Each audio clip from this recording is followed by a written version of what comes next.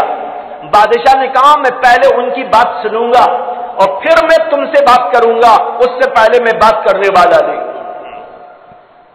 چنانچہ بادشاہ نے حکم دیا کہ مکے کے جو لوگ یہاں پر آئے ہیں ان کو بلا کے لاؤ۔ قاصد پہنچا، حضرات صحابہ سے ملا۔ حضرات صحابہ کے اندر حضرت جعفر طیار بھی تھے، حضرت عثمان بن مظعون بھی تھے، حضرت عثمان بن عفان جن کو عثمان غنی کہتے وہ بھی موجود تھے۔ اس سے بڑے بڑے لوگ موجود تھے اس زمانے میں۔ یہ سابقون الاولین تھے جن کا ذکر اللہ نے کیا ہے، السابقون الاولون من المہاجرین والانصار۔ ان لوگوں کا یہ گروپ تھا جو گیا ہوا تھا۔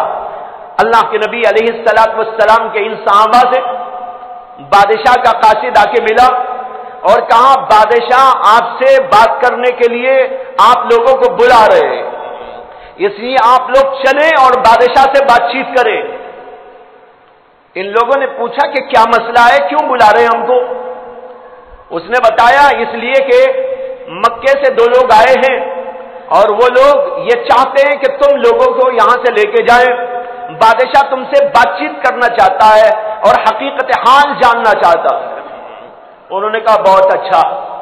حضرات صحابہ حضرت جعفر ابن ابی طالب جن کو جعفر طیار کہا جاتا ہے، جو حضرت سیدنا علی ابن ابی طالب رضی اللہ تعالی عنہ کے بھائی ہوتے تھے، بڑی بہترین ان کی زبان تھی، تقریر بڑی لاجواب ہوتی تھی، بہت بڑے عقل مند انسان بھی تھے، معاملات کو سمجھنے اور سلجھانے کی بڑی قابلیت اللہ نے ان کو عطا فرمائی تھی۔ سارے لوگوں نے مل کر حضرت جعفر طیار کو متکلم بنا دیا کہ ہماری طرف سے آپ بات کریں، ضرورت پڑی تو ہم بات کریں گے، نہیں تو ہر گفتگو کا جواب آپ دیں گے۔ چنانچہ بادشاہ کے دربار میں لوگ پیش کیے گئے۔ جب بادشاہ کے پاس میں گئے تو بادشاہ کا طریقہ یہ تھا کہ جو بھی اس کے دربار کے اندر داخل ہونا چاہتا وہ بادشاہ کے سامنے سر جھکاتا، سجدے میں جاتا، یہ طریقہ تھا۔ لیکن ان حضرات نے سجدہ نہیں کیا، اس لیے کہ غیر اللہ کو سجدہ اسلام میں جائز ہی نہیں ہے۔ ان حضرات نے سجدہ نہیں کیا۔ جب سجدہ نہیں کیا تو جتنے لوگ وہاں بیٹھے ہوئے تھے وہ سارے کے سارے غصے میں آ گئے۔ ارے ہمارے بادشاہ کے سامنے یہ لوگ آئے ہیں اور غیر ملکی لوگ ہیں، یہاں پناہ لینے کے لیے آئے ہیں، لیکن اس کے باوجود بادشاہ کو سجدہ نہیں کرتے۔ وہاں کچھ لوگ آواز اٹھانے لگے کہ سجدہ کیوں نہیں، سجدہ کیوں نہیں۔ اتنے میں بادشاہ نے بھی کہا کہ آپ لوگ ہمارے دربار میں آئے ہو لیکن دربار کے آداب سے واقف نہیں ہو۔ دربار کا ادب یہ ہے کہ بادشاہ کو سجدہ کیا جاتا ہے، تم لوگوں نے سجدہ کیوں نہیں کیا؟ حضرت جعفر طیار رضی اللہ تعالی عنہ کھڑے ہو گئے۔ انہوں نے کہا کہ اے بادشاہ، بات دراصل یہ ہے کہ ہم ایک ایسے دین کو ماننے والے ہیں جس دین کے اندر سوائے ایک اللہ کے کسی کے سامنے سجدہ جائز نہیں۔ ہم ہمارے نبی کو بھی سجدہ نہیں کرتے، ہم ہمارے باپ کو بھی سجدہ نہیں کرتے، ہم ہمارے کسی بڑے اور چھوٹے کو سجدہ نہیں کرتے، ہم کسی بادشاہ کو بھی سجدہ نہیں کرتے، اس لیے ہم اس دین کے مطابق آپ کو سجدہ کرنے کے لیے روادار نہیں۔ بادشاہ خاموش ہو گیا۔ اس نے کہا کہ اچھا تم لوگوں کا دین کیا ہے، اس کے بارے میں بتاؤ، تمہارا دین کیا ہے، تمہارا دین کیا سکھاتا ہے؟ جو لوگ آئے تھے مکے سے انہوں نے بادشاہ کے دل میں ایک بات یہ بھی ڈالی تھی کہ جو لوگ یہاں پر آئے ہیں مکے سے وہ لوگ نہ آپ کے دین پر ہیں نہ ہمارے دین پر، وہ بتوں کی پوجا بھی نہیں کرتے اور وہ تمہارے عیسائی دین پر بھی نہیں ہے، وہ حضرت عیسیٰ علیہ السلام کو خدا کا بیٹا نہیں مانتے، یہ اس کے دل میں انہوں نے ڈال رکھا تھا۔ اس لیے بادشاہ نے پوچھا تم نے کوئی نیا دین اختیار کیا ہے، وہ دین کیا ہے؟ اس سوال کے جواب میں حضرت جعفر طیار نے ایک ایسی تقریر کی جس نے سب کو ہلا کے رکھ دیا، سارے لوگ ان کی تقریر سے متاثر ہو گئے، بلکہ مرعوب ہو گئے، یہاں تک کہ بادشاہ بھی انتہائی متاثر ہو گئے۔ ان کی تقریر کا خلاصہ یہ ہے، کتابوں کے اندر ان کی تقریر لکھی ہوئی موجود ہے، عربی زبان، اس کے ساتھ وہ فصاحت اور بلاغت، وہ جچے تلے جملے، اور پورے اس زمانے کی عکاسی، تاریخ کا حوالہ، ان کے احوال و اطوار، اللہ کے نبی صلی اللہ علیہ وسلم کی شخصیت اور اللہ کے نبی علیہ الصلوۃ والسلام کے دین کی پوری حقیقت، اس کی جو ہے اہم تعلیمات کا خلاصہ، یہ ساری باتیں انہوں نے بڑے جچے تلے انداز میں، بڑے فصیحانہ بلیغانہ انداز کے اندر پیش کیا۔ جب انہوں نے پیش کیا تو بادشاہ بھی متاثر ہوئے بغیر نہ رہ سکا، وہاں بیٹھا ہوا کوئی انسان بھی متاثر ہوئے بغیر نہیں رہ سکا۔ ان کی تقریر کا خلاصہ یہ تھا کہ حضرت جعفر طیار نے پہلے تو اللہ کی حمد و ثنا بیان کی، اور اس کے بعد میں کہا کہ اے بادشاہ، ہم لوگ مکے کے رہنے والے، ملک عرب کے بسنے والے، لیکن ہم بھی اور ہمارے آبا و اجداد ایک طویل زمانے سے بت پرستی میں مبتلا تھے، پتھروں کو پوجتے تھے، درختوں کو پوجتے تھے، تن کو منکوں کو خدا سمجھتے تھے، اور ہمارے اندر بے پناہ برائیاں موجود تھی۔